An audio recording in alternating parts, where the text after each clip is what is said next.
determining the end point drop by drop, if necessary even to 3 decimal places.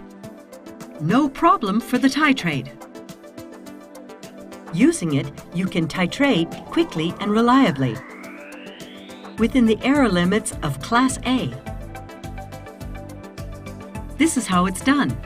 Place the container of test solution under the titrating tube, turn on the titrate, and start the titration.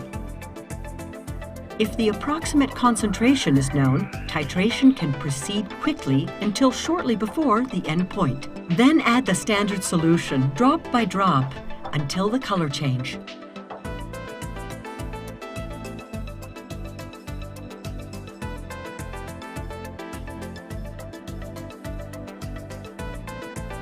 Before starting the next titration, set the display back to 0 using clear.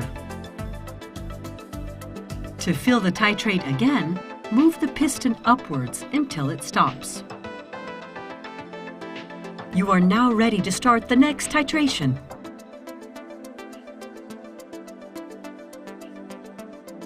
If the titration is started without a full refill, as shown here, the piston may reach the stop before the end point.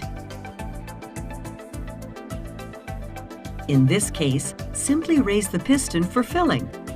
The display valve will remain fixed during the filling process.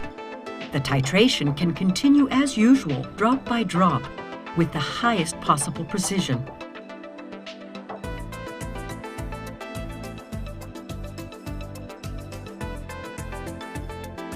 To reduce crystal deposits and evaporation, always fill the device completely to the upper stop after titration.